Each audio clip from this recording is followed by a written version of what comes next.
আমার নাম শহীদ উদ্দিন চৌধুরী অ্যানি।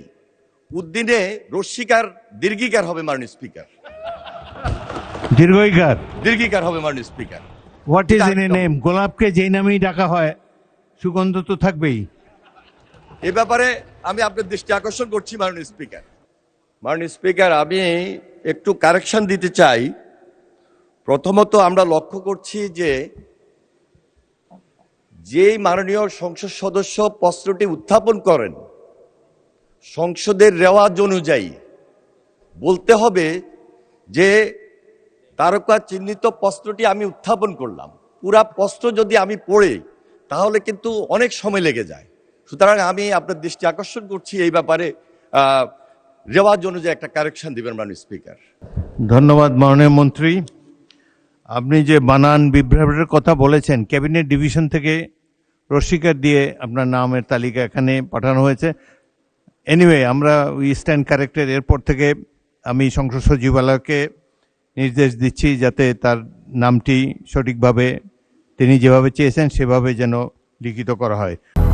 200-র বেশি সার্ভিস ও ফিচারে লেনদেনের সব বিকাশ অ্যাপে সম্ভব।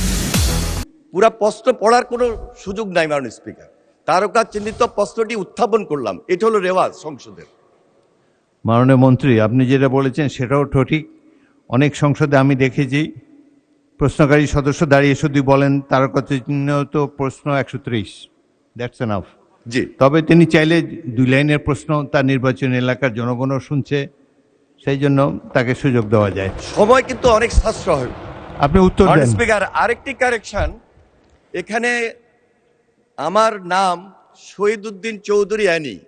উদ্দিনে রস্বীকার দীর্ঘিকার হবে মাননীয় স্পিকার। দীর্ঘইকার দীর্ঘিকার হবে মাননীয় স্পিকার।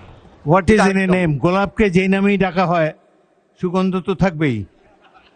এ ব্যাপারে আমি আপনার দৃষ্টি আকর্ষণ করছি মাননীয় স্পিকার। আপনি উত্তর দেন মাননীয় মন্ত্রী। মাননীয় স্পিকার, আমি মাননীয় সংসদ সদস্যকে আন্তরিকভাবে ধন্যবাদ জানাই। তারকা চিহ্নিত প্রশ্নের উত্তরে শহীদ প্রেসিডেন্ট জিয়াউর রহমানের খাল খনন কর্মসূচির আলোকে বর্তমান সরকার নির্বাচনী ইশতেহার অনুযায়ী দেশব্যাপী নদী নালা খাল জলাধার খনন ও পুনঃখনন করার কার্যক্রম গ্রহণ করেছে।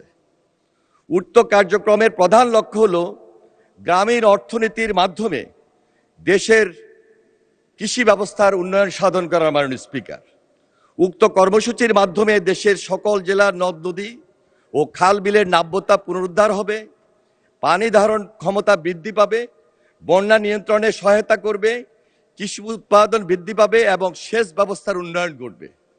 পাশাপাশি জলাবদ্ধতা নিরসন, কর্মসংস্থান সৃষ্টি, মৎস্য সম্পদের বৃদ্ধি এবং নৌ যোগাযোগ ব্যবস্থার সহজীকরণে গুরুত্বপূর্ণ ভূমিকা রাখবে। পরিবেশের ভারসাম্য রক্ষার মাধ্যমেও এই কর্মসূচি সামগ্রিকভাবে ইতিবাচক প্রভাব ফেলবে। মাননীয় স্পিকার, এছাড়াও ভূগর্ভস্থ পানির পরিমাণ বৃদ্ধির মাধ্যমে ভূগর্ভস্থ পানির উপর নির্ভরতা হ্রাস পাবে। এর ফলে একদিকে খরা প্রবণতা কমবে, অন্যদিকে বন্যা ও জলবদ্ধতা হ্রাস পাবে। মাননীয় স্পিকার, আপনাকে আরো অবগতি করছি, গত 16 মার্চ 2026 তারিখে দিনাজপুর জেলার কাহারোল উপজেলাস্থ শাহপাড়া খাল খনন কার্যক্রম মাননীয় প্রধানমন্ত্রী শুভ উদ্বোধন করেছেন এবং উক্ত খালের খনন কার্যক্রম পুরোদমে এগিয়ে চলছে, যা climate smart agriculture and water management শীর্ষক প্রকল্পের আওতাভুক্ত।